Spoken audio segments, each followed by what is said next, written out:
Ladies and gentlemen, hello, yes, hello. Thank you for joining us once again for 9 is 10 for a very special... Order in the courts. For a very special bonus episode. For this, you must do thus. If you're on SoundCloud, you won't be able to do this on the SoundCloud app, I'm telling you now. If you're on SoundCloud, on the Tinterwebs, go to the description. If you're on YouTube, go to the description. Prepare to open a second tab. For by Jove, beneath the title, you will see a link to a video by the YouTuber Paul's Video Archive. Hello. If it's no longer available, I will update the link, but it should be there. It should be there. It is for Doctor Who Dimensions in Time, the 1993 Children in Need special. Joining me for this incredibly prestigious event... Hello. ...is a man who says hello very well. Hello. It's Guy Lambert! Hooray! Hooray for me! Hooray! Hooray for ye! Hooray! Hurrah! That man who gave us a thumbs down for my commentary of Rose with you will be delighted that I'm back. He will be over the I hope he moon. follows me through YouTube and puts a thumbs down on every video I do. I'll have to track you down. I have to change your name to something else. I'm excited about this. Do you know why? Because no one's ever done a commentary for Dimensions in Time, because I don't think anyone could ever bear sitting through it. Now, Doctor Who is something we love. Even order. There will be no criticism of the episode. I should never have given you a pen. Let's take that away from the mic slightly, shall we? Oh, is it really loud? Yeah, a little Sorry, bit. if you're listening to this on headphones, sorry that I've deafened you. In case anyone was wondering, we are still drinking wine. Well, when you say still, what you mean is we've recorded 2 other things during this, but no one knows about that or cares. Madam! Really. This wine. Can What year is it? I would like to dedicate this podcast to Lewis Christian, Yes. who was quite upset when we were a bit rude about Dimensions in Time the other day. That's alright, we're about to be rude about Dimensions in Time even more. Oh, I'm full of chocolate, wine and whimsy. I'm full of one of those. Hooray! It's Dimensions in Time! Yes! Hooray! Guy, provide us with contact. Content. I'll provide you with content. No, context before... You know what happened, Before Chris? we hit play, 1993, the year of nothing. The year of whimsy and new adventures that were largely sex and violence-driven, drugs-ridden tat that infected all of our lives because there wasn't a proper Doctor Who on television. So they churned out these new adventures, which, to be quite honest, were very good books, but it was Doctor Who in a very adult way. It was kind of like top shelf Who. And that's fine, but it wasn't friendly and lovely. And what they proposed to do is little old, the guy who directed Caves of Androzani. Yeah, Graham Harper. He teamed up with a bunch of peeps and said, let's make Dark Dimension. And they all went, yes, that's a ruddy, bloody good idea. So the story goes. We got Tom Baker involved. Stuff happened. Tat happened. Didn't happen. What we got was this. Yeah, the BBC decided to celebrate the 30th anniversary of Doctor Who in a sort of, admittedly, a really nice way. A Children in Need special. Part 1 played out during Children in Need. Yes. Part 2 played out during Noel's house party on the Saturday. Yes. The version we're about to watch, everybody, will have the sort of preamble with Noel. And a little bit of that in the middle, so we can sort of take a breather between parts 1 and 2. I hope you didn't hear me burp then. I'm really sorry. Oh, it's all right. You know, the best part is, for them, they just heard it. For me, I could taste it. So you tasted. It was the taste of a 3D Children in Need special. Taste wafting into the taste of Rassilon. So Rassilon's rancid corpse. There's going to be a Doctor Who story, a brand new Doctor Who story. Shut up. Shut your eyes. Okay, I'll still tell you. There's going to be a brand new Doctor Who story. It's the 30th anniversary. Shush your thoughts. No, really think about it. So 10th anniversary, they got 3 Doctors together. Shit. And 20th anniversary, they got 5 Doctors together. No, they were great. I meant good in a shit Oh, way. right, good. I meant like, oh shit. That's not what that great. means. That's not what that means. Is that not what the kids say now? Not at all. Show us that. What do they say, Chris? They say, oh, damn. They go, oh, So, madam. for the 30th anniversary, okay, William Hartnell Patrick Troughton unfortunately passed away. Hooray. But I mean... we've got, you ready? Wow. The wrong words came out then. Okay. Okay, so I'm going to carry on, regardless of you and you're dying over there. So William and Martin and Patrick Troughton are no longer with us, unfortunately. But what you were saying yay to was the notion that all of the other Doctors would be involved. Because yes, Guy, John Pertwee is in it. Peter Davison is in it. Colin Baker is in it. Sylvester McCoy is in it. And best of all, Tom Baker's returning to the role. Shut your face. Tom Baker, the most iconic actor in the role, is returning to play the part for this special. Now, it's bringing back a bit of a fan favourite enemy, one that people sort of took a shine into. Is it Omega? No. Is it the Master? No, is it the Cybermen? No, Is it Davros? He's not about... Is it... It's the Rani. Morbius? It's What? the Rani. Who? Sorry, Rani. what? I remember that lady who was mucking about with the Master in a medieval village. Yeah, I think I'd... The one who stole all the I think I was geniuses watching the and 80 dressed up when I like was Mel. What? Who? What? The Rani? Yeah. You remember when you started watching Star Trek The Next Generation? Yeah. Well, she was A in year it. before. She was in it. She was in it for a bit. Good God, Chris! This sounds like the most amazing program ever. She's I'm bringing so glad they together. cancelled the She's Dark bringing Dimension for together an army or a menagerie, if you will. this. Is it almost complete? It is almost complete.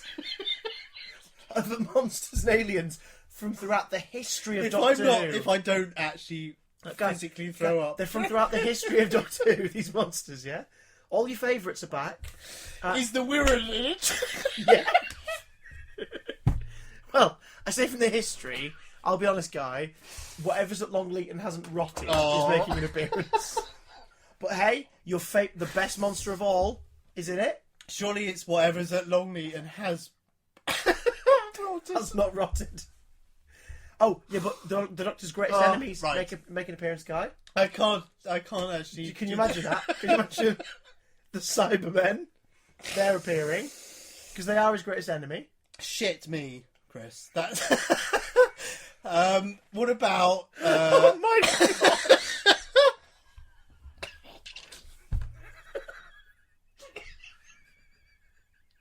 Basically, long story short, it's in 3D, it's in 2 parts, it should be incredible, but the Daleks aren't in it for copyright reasons. Is Fifi the annoying rat in it? Oh my God. Well, one half of that. What's left of it? The other side was left in Longley. I'm so sorry, ladies and gentlemen, but we actually broke my God. It finally happened. It only took dimensions in time. And guess what? We haven't even not watched even it. hit play yet. I'm broken. We've not even started. So, Guy, all the pieces are in place. Yeah. Oh, drink your wine. Is all Richard the turned on pieces. it? No, he's bloody not. All the God. pieces are in place. Yeah, everything. This should be funny. And it's in 3D as well. It's in 3D. Well, I mean, if I want to see a bunch of Longleat tat, I certainly want to see that in 3 dimensions. You could just go along with it. But long story short, this should have been something special. Now, Children in Need specials of recent years have either been short, genuine scenes, or little sort of comedic scenes, or like the Doctor appearing on Children in Need and messing with the presenters, whatever. Like they've all been, Like the Call of the Midwife and all that. Yeah, like they've all been in the spirit of fun, or have been this extra little nugget of the program that is actually really good and just sort of is a special as part of the night. What we're about to witness, if you've never seen this before, we recommend that you watch it and then come back to this. And then cry for a Because little. you need to mentally prepare yourself for what lies ahead. On the count I of don't 3, think anyone can prepare themselves No. for the mission, for the... Oh, gosh. Right. Basically, if you imagine J&T having a vodka-fueled nightmare, this is pretty much what it would be like. Because he wrote it, didn't he? He wrote it with a lovely man called David Roden. Now, David Roden, I follow him on Twitter. He's a really nice guy. He directs Coronation Street now. Oh, aye. It's not his best work, if I'm honest. I think he would probably agree with you on that. But who cares? It's a bloody Children in Need bit of stuff, innit? It can't do any damage, can it? Well, let's find out. But just to preface this for those who don't know this fact, this is a bit of Doctor Who If this makes it, that will never be, as Please. this is what they've said, oh god, I'm gonna will vomit. never be officially published as Yep. part of any of the DVDs or any of the box sets ever. I think they tried to put it on a DVD, but the DVD just rejected it. Yeah, if your copy of Survival looks like it's been sick. I've still got the VHS of this. They released it on VHS. No, they didn't release it on VHS. Oh, you taped I recorded it off right. the television. And I still got that as a prized possession. And I nearly... Oh, I can't tell you that story. But Wow. I do that in every that. podcast. You I do. go to tell a story and then I retract it I for started a legal drinking reasons. game. Well, we've obviously started a drinking game. So, guys, click on the link below, get it in a new tab on your computer. Turn the volume down to midway so you can hear both sets of stats. And get ready. I snorted. I'm so sorry. That's now a public record that I snort when I laugh a lot. You're going to hear a lot of that over the next 17 minutes, guys. Crikey. We love Doctor Who. But There are some corners of this wonderful that universe have bred. I know where you're going. Some horrendous, colourful things. And we're about to begin. I would witnessing say, such. A excuse me, when I watched this, because you wouldn't have seen this when this went out, because it would have been. No, I was 2 years old. I was certain older than that, and you were 3 we years were old. recovering from the Dark Dimension having been cancelled, and this rolled into town, and it was kind of unbelievable. You say rolled into town, you just kind of flopped onto the doormat. Like someone dumped a carcass outside your house and gone, that'll do. No, I'm being cruel. It's just weird. Let's get on with it. You've got to be cruel to be kind. It's just odd. Prepare to dive into dimensions in time. Oh, 3, dear. I'm exhausted. 2, 1, go. There's Noel Edmonds chuckling away. No. It's a weird time because if you weren't alive at this point, you were lucky. Because Noel, I mean, bless him, I'm sure he's lovely, but No, she's still wearing the same clothes. Noel was pretty much the face of BBC One. Him and Jim Davison were the face of BBC One Saturday night. And there's John Pertwee to come and fix that. He's come to take him on trial. I wonder why John did this and why Sylv didn't. What do you mean? Well, Sylvester was the Doctor. Yeah. Oh, I see what you're saying. Why he Yeah. didn't do it. I think Sylvester probably read the script. Quite possibly. I Although thought- you pointed out this gag here where he says, I've seen you in the year 2010. Yep. Like, Sylvester did it word for word a few years later. Word for word, about 3 years later, with David Banks as a cyber leader. Now, for those wondering, this isn't the special. No, this is way better than... This is a bit of Noel's House Party / Children in Noel's Need. House Party was like Ante Deck Saturday Night Takeaway on BBC One, and they used to have comedians would comedians and famous people would turn up and do stuff. There was Gunging, there was NTV. It was a good show actually. And even watching this now makes me think of Chips, because we'd come home on a Saturday and watch this and eat chips and try and kill ourselves from having to watch any more of it. Isn't this funny?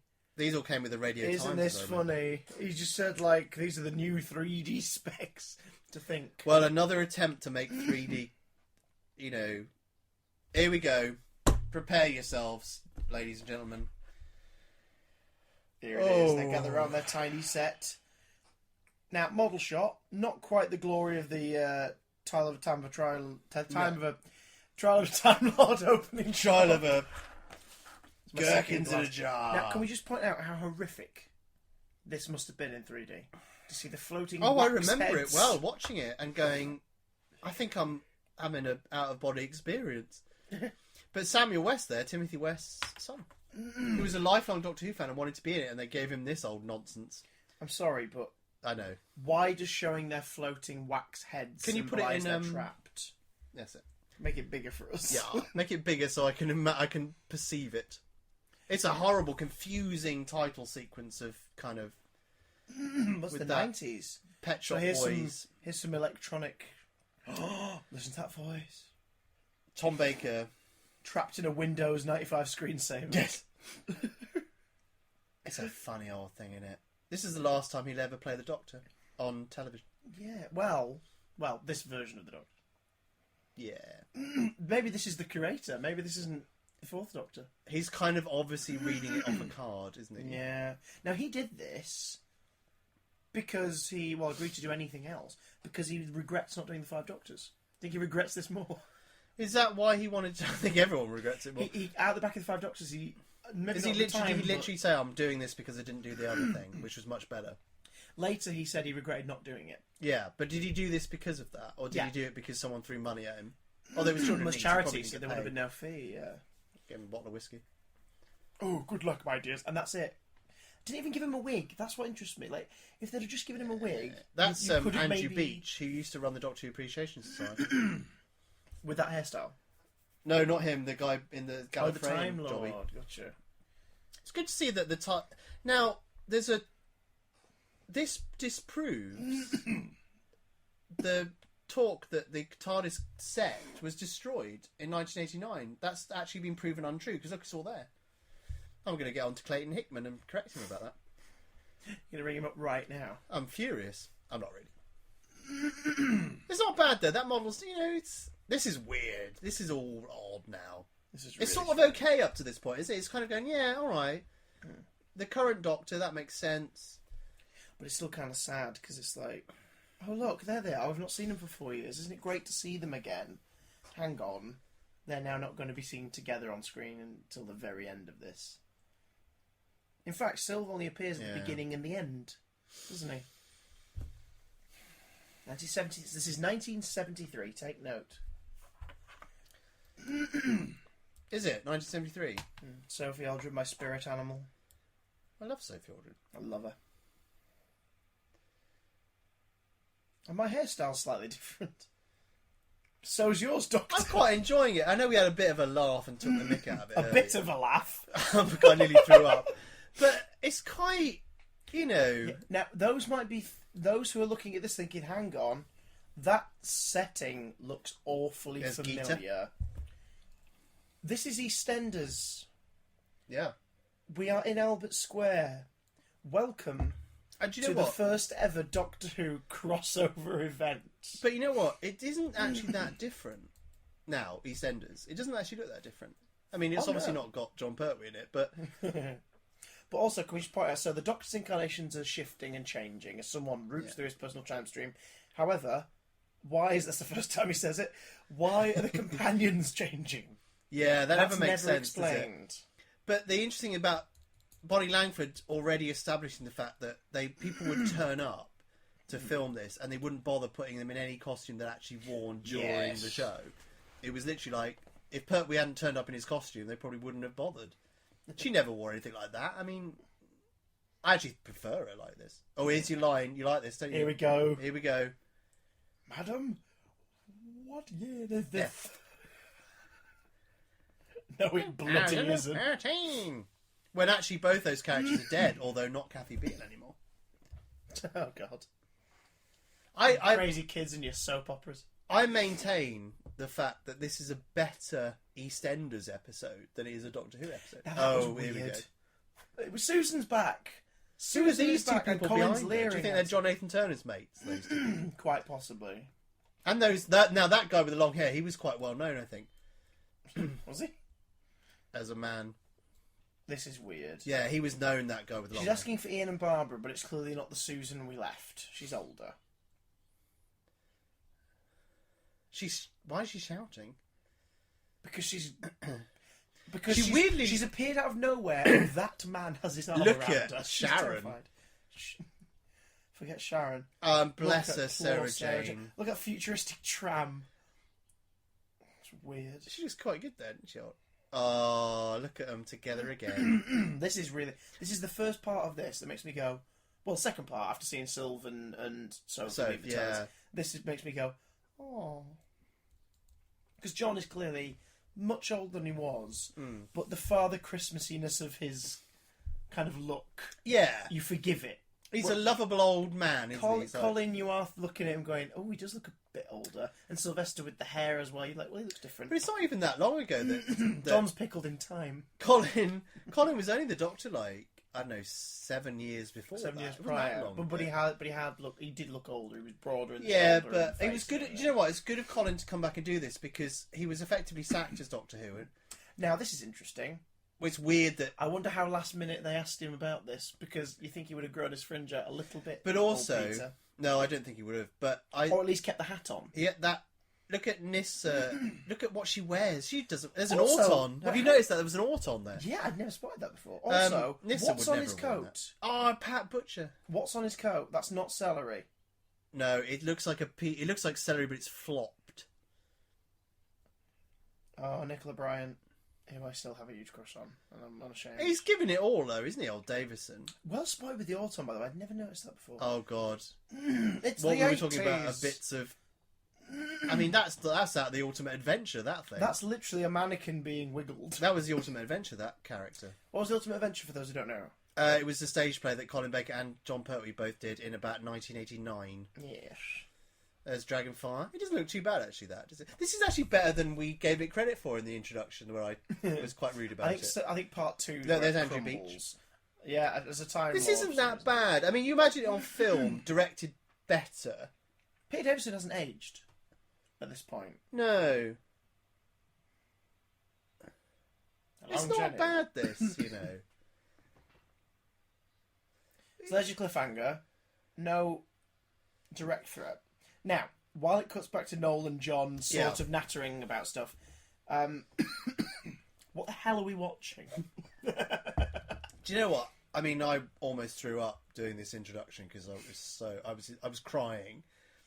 Yeah, I rarely cry with laughter, but my goodness me, what a load of nonsense. But do you know what? It's actually not. I think time has done it a favour, because it's something I said to you before when we did a whole podcast about these sort of multi-doctors. Yeah. Is that it's a historical document of a time now. Like, at the time, I was so ashamed of this. I was so embarrassed and mortified that my favourite TV show had come back 4 years later and was this cheap thing, and it was so embarrassing. And I'm not just talking about Noel. Well, and just a quickie, just to yeah, give excuse me, bit of context what happened there. Everybody phoned in, money was donated, to vote for which EastEnders character would help take part in a certain part of the story that would be crucial. So they're helping to save the day. You at home are voting for Mandy or Big Man. And of course, part in a moment that will 36p a minute. That's so expensive, man. But this moment will save the day. This is a crucial part of the plot. Yeah, this is key. Well, just very quickly, why weren't all the Doctors together? I would have preferred to have seen that. But they were together in the publicity photographs. That's fine. I want to see him on screen. Yeah. I want to see Colin interacting with John. I know. I want to see Peter meet Sylvester. It's a lost opportunity in so many levels, isn't it, really? Yeah. But as I say, I think looking back, now that the show is back and it works and we're proud of it, you can look back on this and kind of go, it's not great. At the time, it was just horrendous. I could not believe it.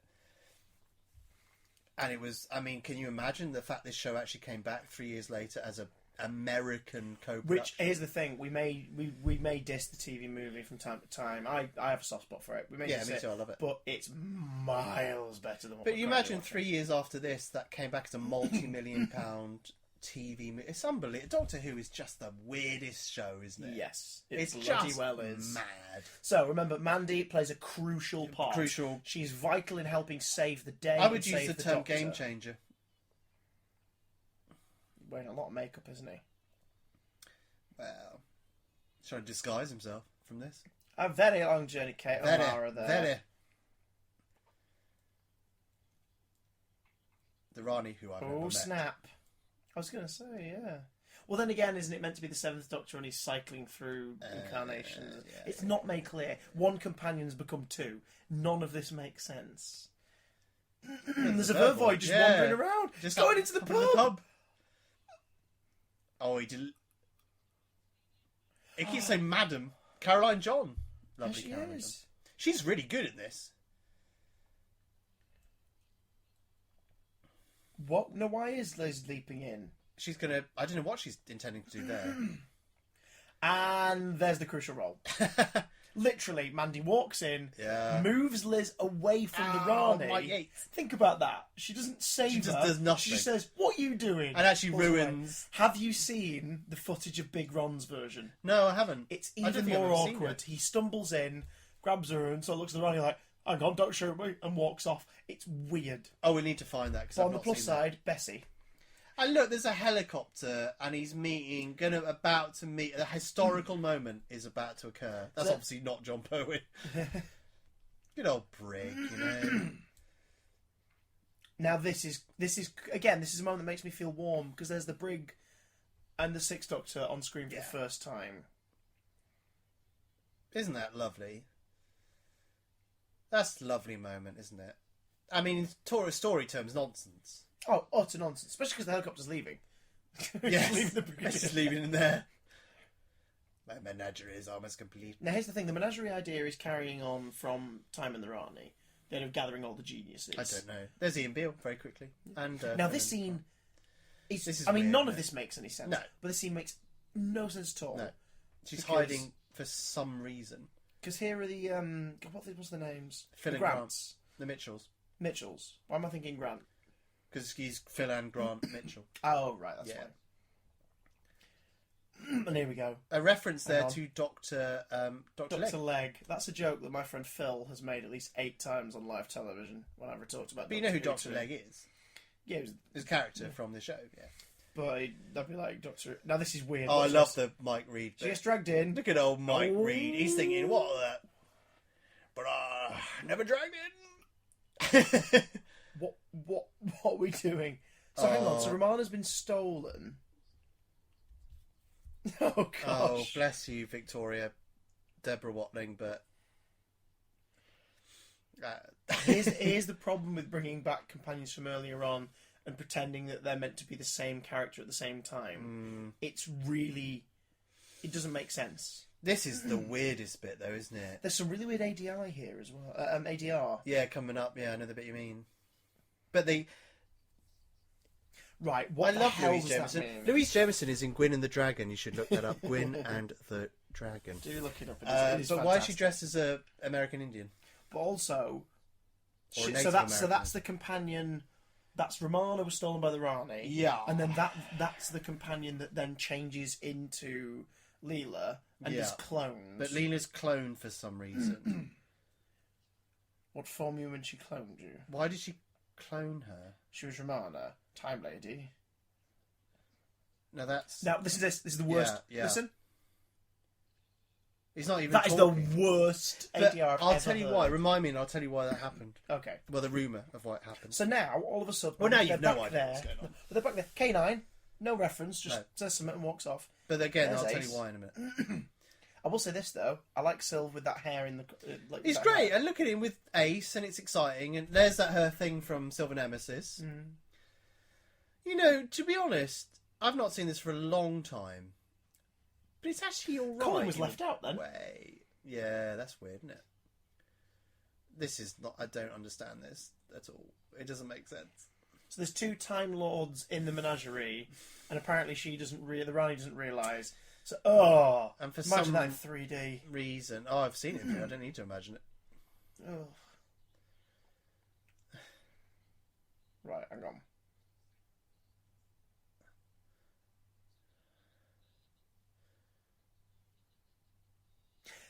Again, ADR. Yeah. I'm sorry. I know it's for charity, but if that was the first you ever saw of Doctor Who, I wouldn't be surprised if you never wanted to ever watch it again. Well, I think if 2005 rolled around, you'd be like, "Oh, you." If that was the first time you'd ever seen Doctor Who, the video has ended. Your video should have ended, ladies and gentlemen. You would have sat there and gone, "What? What was that? I'm so confused by that." And we're saying that as people who've seen this before, we've watched this before. We know Doctor Who. We've dealt with complicated plots and things that are that even by the show standards are a bit too wibbly wobbly bollocks and don't make any sense. Yeah, totes. I enjoy watching Dimensions in Time because it makes me laugh. I enjoyed that actually. I don't think it's good. Well, here's the thing about Dimensions in Time, Christopher. Yeah. Eileen Nahargill Johnson. Thank you for all of those derivatives. Is the thing about Dimensions in Time? It's a very, very, very, very odd thing because it is not Doctor Who in the 80s. Oh, sweet lord, it's not Doctor Who. It's not Doctor Who in the 90s because that's Paul McGann. You're Paul McGann. It's not. I don't know what it is. It's such an odd thing, and I don't remember. I know that there was all this talk that JNT said it was canon, and there's this whole debate about canon, and you've got a story about Gary Russell writing in a book. haven't you? Yeah, it's explained away as a terrible dream. Now, the rumour is... Which I'm totally fine with. The rumour is that the reason that Part 2 doesn't make a lot of sense is that Noel Edmonds saw it. And Noel Edmonds was a very powerful man. I mean, if you think of Jeremy Clarkson and his power, well, he's not anymore, but yeah, at that point, Noel Edmonds was a very powerful man. Too powerful, which led to him being got rid of, apparently, allegedly. Anyway, the point is, Noel was quite a powerful man, and he had the highest rating Saturday night television show on BBC One. He was a face of BBC One. Yeah. And the rumour is that he saw Part 2 of Dimensions in Time and said, I do not want that tat on my show.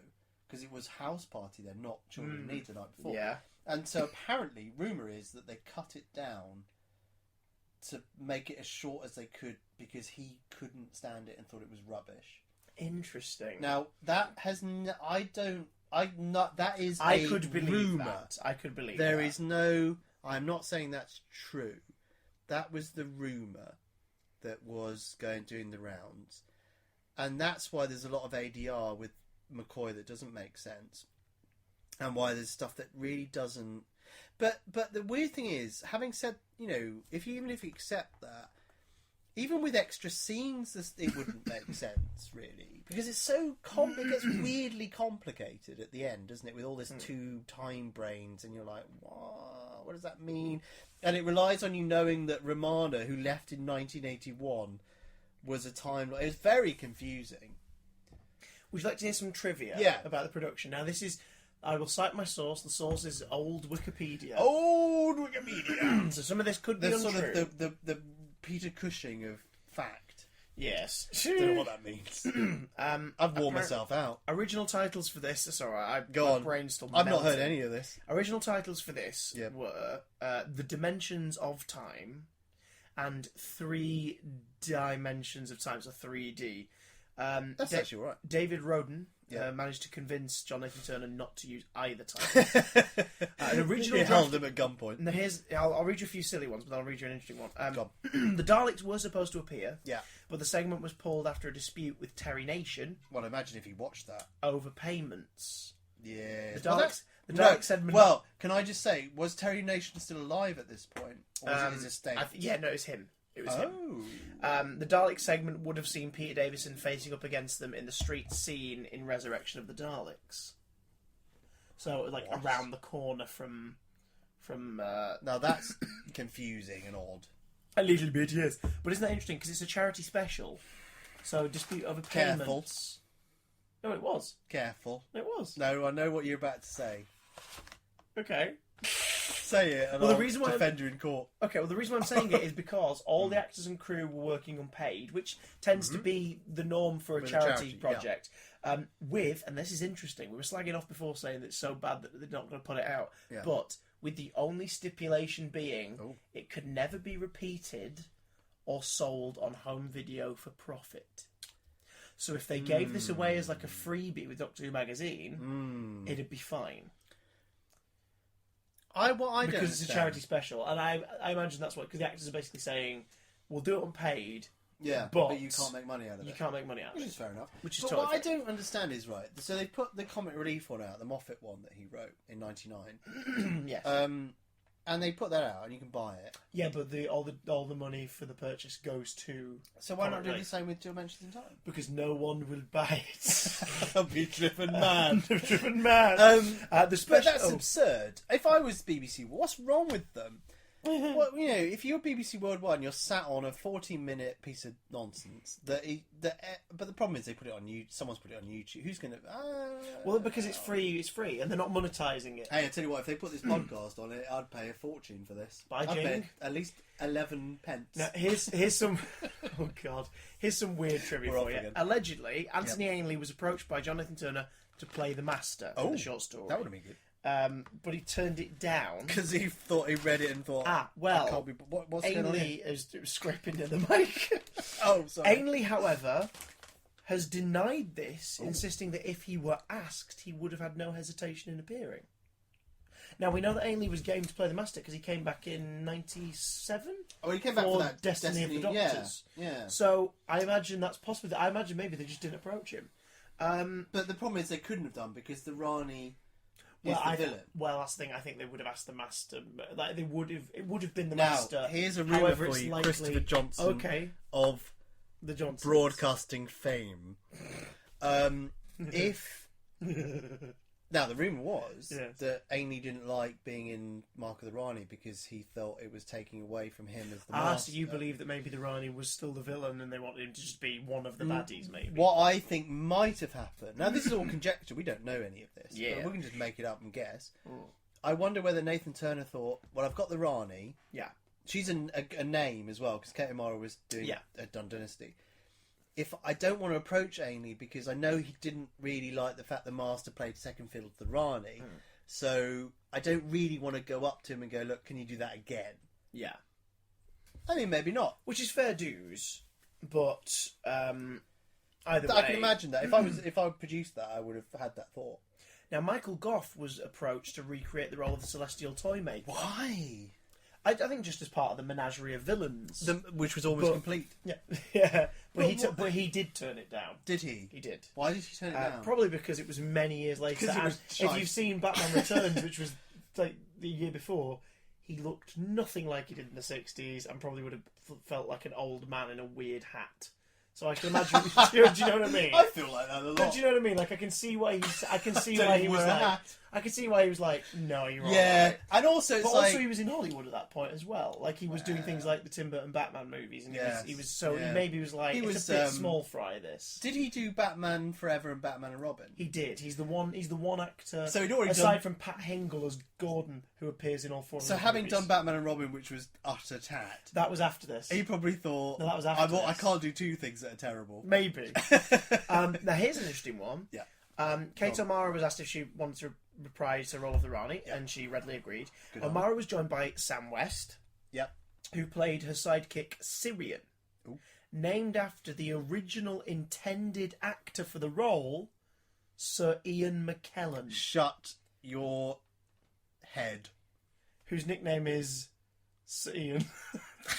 He's Syrian. AKA Syrian, as I call it. Now, I call him that when I phone him up. I could imagine Jonathan Turner going, I've always wanted him in it. Or like, I like him. Would you be in it? Of old drivel. I could imagine that and him going, are you effing kidding me? Can you imagine being Sir Ian McKellen? I mean, I don't know what Ian McKellen was up to in 1993 because I don't know if he was as famous as I don't know. Someone will correct me. Well, he was definitely on the circuit. He was a well-renowned actor. Can you imagine getting that in the post, dear Sir Ian, or Syrian, as I believe you're colloquially known? Can we put a bumpy vest on you? And have you go, yes, Kate O'Mara, several times. Can you imagine? I'm surprised he didn't do something rude to it and post it back. Now, I love this. I absolutely adore God, this. I can't read it. This is my favourite fact about Dimensions in Time. Go on. An original draft of the script featured the Seventh Doctor, Sylvester McCoy, meeting the Brigadier, Nicholas Courtney, en route to a unit reunion and becoming involved in a battle with a crashed spaceship full of Cybermen. The script was entitled Destination Holocaust, bit strong. Yeah.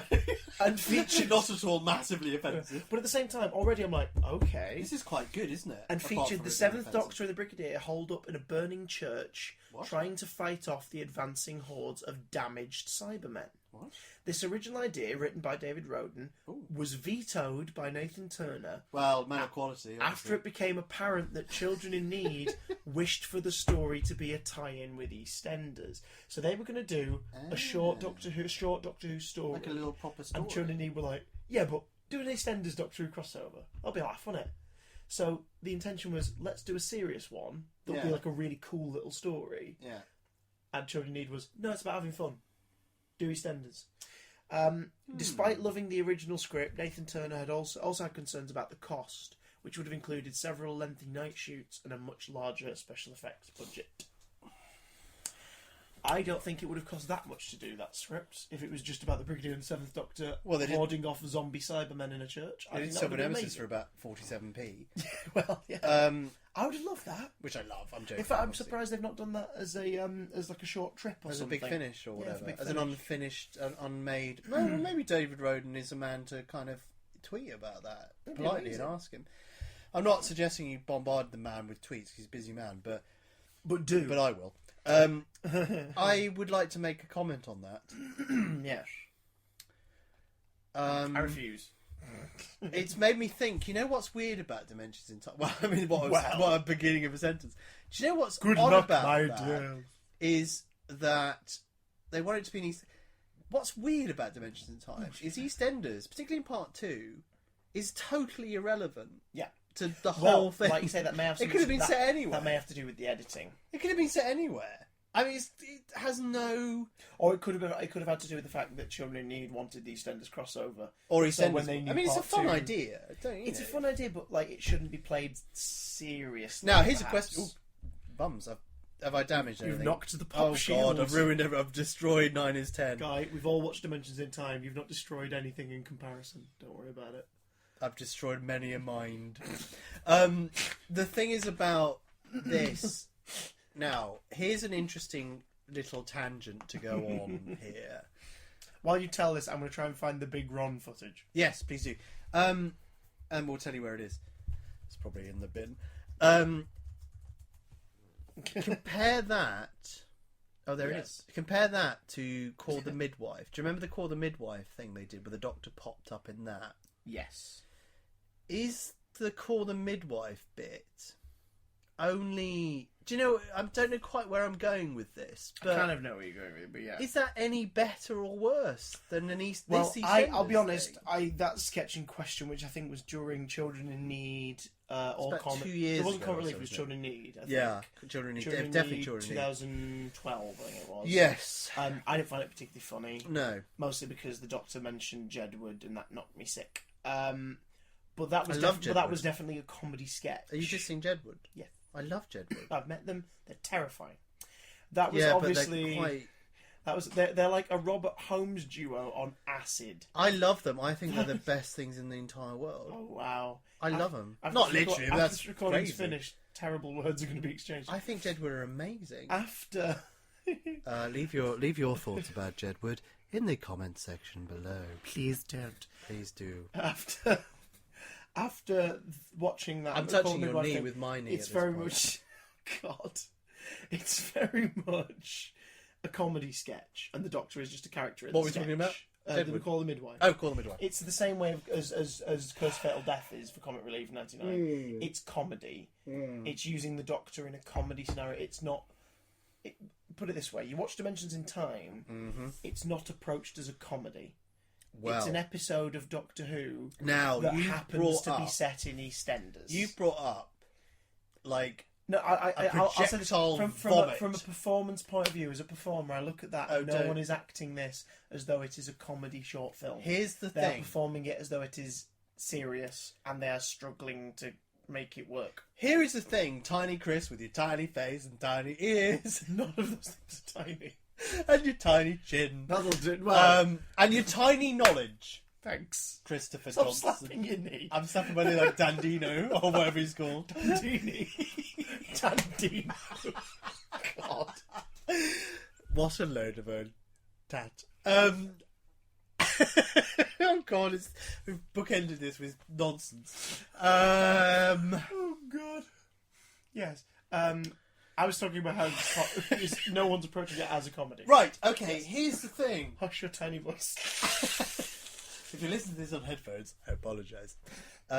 Here's the thing, Christopher. No one's listening. To this. Christopher Megabyte Modem Johnson. If Flipping you... John Nathan Turner. Okay, how am I going to express You're just this? saying names. Go on. Go on. Words. One of the big confusing things about Dimensions in Time is it a proper story or is it a lot of nonsense? Now, the rumour is Yes. the belief, and it's very, and obviously we can't prove this now because the poor man, bless him, is no longer with us. But little JNT, the rumor was that he took it really seriously and thought it was like a proper Doctor Who story.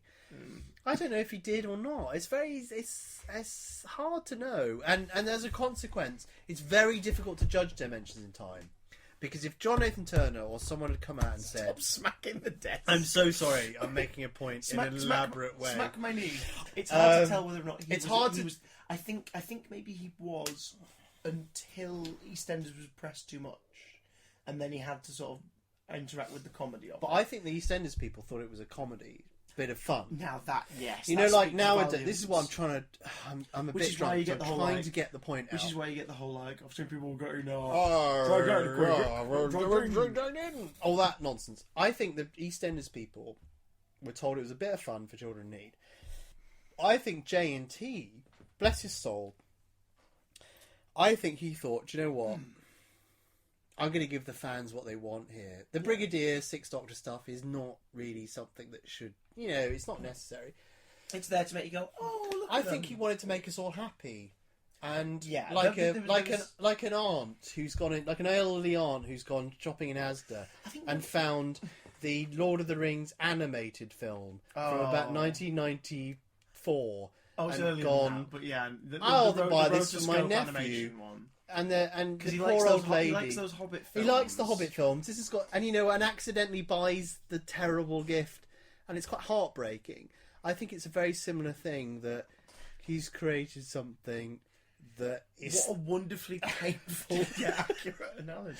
It is, isn't it? Yeah. It's like he's bought a fake toy for a it's child that he adores. You love Spider-Man, and he's seen this Spider-Man thing at the newsagent, his body, and he doesn't know that it's just this bit of plastic that's been painted to look like Spider-Man. Yeah. And it's not falls right. apart the moment you get it out of the packaging. Yeah. But he's bought it because he knows you love it. It means well. Yeah. And he doesn't... Dimensions in Time didn't set out to be terrible or insult anyone or hurt anyone or upset anyone. That we're aware of. It set out to raise money for charity, which is the most important part. Chris Johnson. Yes. Christopher Melanie Bush Johnson. Okay. You have nailed to the door like Luther. Not the Idris Elba character, but the religious man. Yeah. You have nailed to the church door the reason... I don't know what I'm talking about. The reason why Dimensions in Time happened. Basically, I agree. And why we shouldn't look at it as a bad thing. I was trying to be clever and weave in a reference to the Bible. But I think it was 1517 he'd nailed that. No one's checking it. Door. Not even Wikipedia is checking that. Well, they should, because it was the beginning of the Church of England, so it's a fundamental historical fact. I think we'll leave you with that thought. Not that one, but the one about Dimensions in Time. You can have fun with it. You can make a daft podcast whilst drunk on Prosecco. On joy and love. You can have a great time ridiculing it and mocking it and stuff.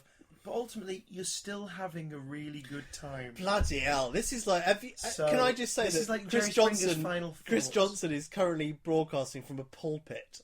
This is like I'm on a soapbox full of love. You're talking to the villagers who have gathered once on a Sunday from their. It's the Doctor Who Children in Need special we deserve, but not the one we need right now, or indeed ever. Wow. So, but do you know what, Chris Johnson? Yes, Chris Perivale Johnson. Chris. What Guy the Powerless State Lambert? Chris Metabilis 3 Johnson. What I love about this is twice I've beautifully rounded up our little podcast, and twice you've started. I was trying to think of a name. Oh God! Do you know what, Guy? Just a treat for you. Go on. Oh, it's Big Ron doing. Here's the Big Ron moment just for you. This is Big Ron. Is a disgrace. Instead of was it Mandy? Television. Was it Mandy? Who? With the cat? Was it Mandy? Yes. Okay. Instead of Mandy, this is what happens when Big Ron steps in. Ready? Pulls the show away. Puts his hands up. Oh, it's not that bad. In That's fact, in the some difference. Respects, it's actually that's better. All that's different. In some respects, it's actually better. So, do you want to tell people how they can look at that? No. Ladies and gentlemen, thank you for joining us for a very drunken extra bonus commentary for Doctor Who. It's not that drunken. For Doctor Who Destination Holocaust. Can I make...